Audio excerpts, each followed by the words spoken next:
Yo, what is up guys? Delboy here, aka Blue Collar Sports TV. Hopefully you guys are doing well. If you're new here, smash that like, hit subscribe, all of that good stuff. So, Jaime Munguia defeats Gabriel Rosado by a lopsided, unanimous decision. This is one of those fights which I would describe as a one-sided but competitive fight. What I mean by that, in regards to scoring, I felt Manguia won this fight quite wide. However, Rosado was competitive in most rounds. It was one of those sort of fights. For me, Manguia was well ahead all of the way through, but Rosado was always competitive and offering stern resistance in there. But all in all, for me, Manguia was the clear winner, and I have to say it was a really enjoyable fight. Credit to both men for putting on a show, having some good exchanges, and entertaining the fans. I think we felt that way going in, that this would be a good fight, and that's exactly what it was. In the first two rounds, I was actually quite impressed with Jaime Munguia. He was boxing behind that jab really well, a quick snappy jab. He was actually utilising head movement. His guard looked pretty strong as well. He was blocking a lot of Rosado's straight punches. And Manguia, in the first couple of rounds, was boxing really well. He was splitting Rosado's guard with his jab. He was landing left hooks off his jab to body and head. And he was picking his spots really well with some good accurate hard power shots to body and head.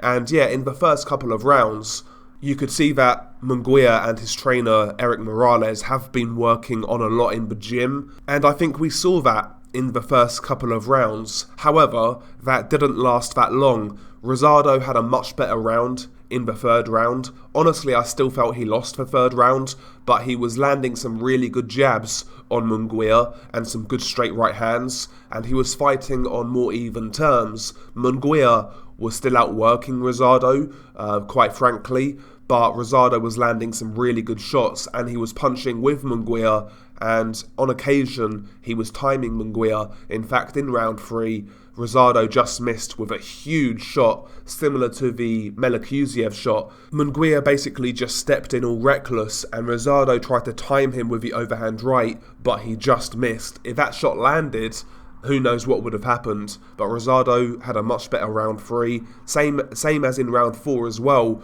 Rosado was trying to fight fire with fire, and he was landing good shots, in particular his overhand right and even his left hook.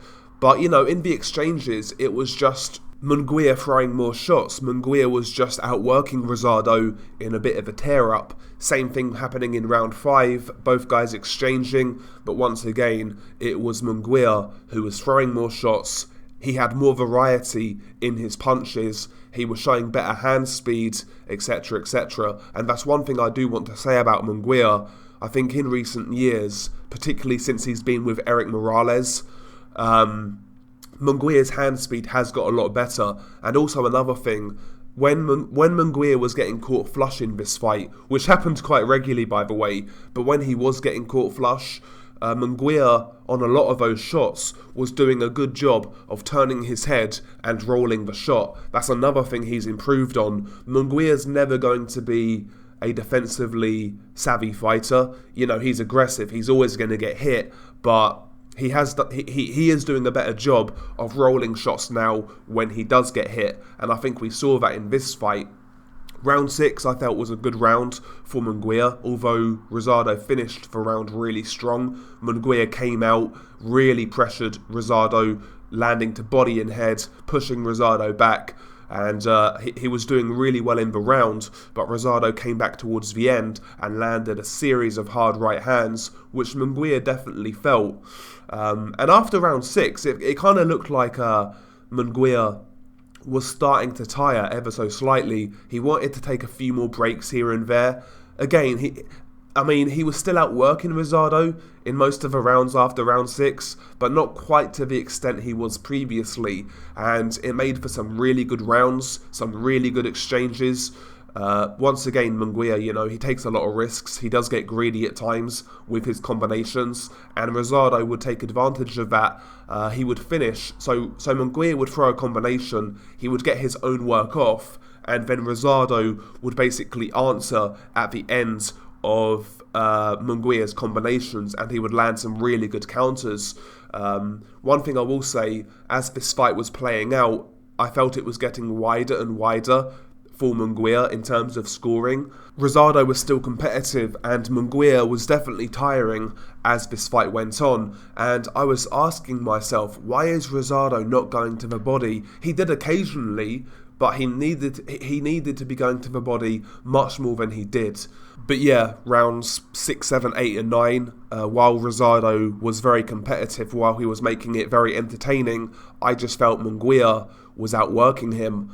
And I was saying that Manguia in round 6 onwards, it looked like he was tiring, but to his credit, what I was impressed with, he got a second wind, and in the championship rounds in this fight, Manguia closed it out really strong. He regained his control of the fight and really put it on Rosado, started to push Rosado back, landing combinations to body and head, really good shots, and he was starting to hurt Rosado in the last 2 or 3 rounds of this fight.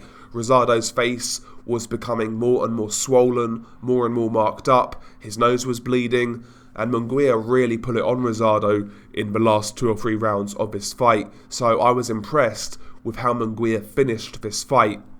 And yeah, all in all, it was a bit of a war, but it was a one-sided war, if that makes sense. Like, Manguia to me was always well ahead. I think he won this fight wide, but Rosado always made it fun. He always made it entertaining, and there was occasions where Manguia definitely felt the power of Rosado. Not so much for power, but how sneaky Rosado is in terms of his timing. He caught Manguia flush on a few occasions, and Manguia definitely felt it. Manguia was never seriously hurt, but, you know, Rosado landed some good shots.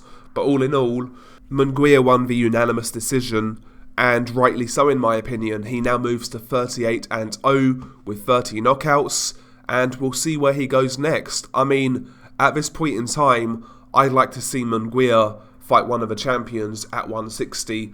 I know Manguia has flaws, especially defensively. He takes a lot of risks, but, you know, given the energy in which Manguia fights with, the amount of punches he throws, his relentlessness, I honestly believe that Manguia gives everybody hell at 160. I'm not saying he beats all of these guys or anything like that, but what I am saying is, I can guarantee you, nobody at 160 has an easy time with Jaime Munguia, and in certain aspects, I do think he's improving ever so slightly. I think his jab has got a lot better. I think his hand speed and variety of combinations has got a lot better. I think he's rolling with shots a little bit better, and he is trying to be a bit more defensively savvy, holding his guard up, etc. But, you know, he loses concentration at times, and he does get involved in wars. But nevertheless, I think Manguia is an improving fighter, and I think he gives everybody at 160 hell. If I could pick any fight, I would love to see Manguia fight the winner of Golovkin versus Murata, because whoever Manguia fights out of those two is going to be a fucking barn burner. So yeah, good fight. I enjoyed it, the fight with Rosado.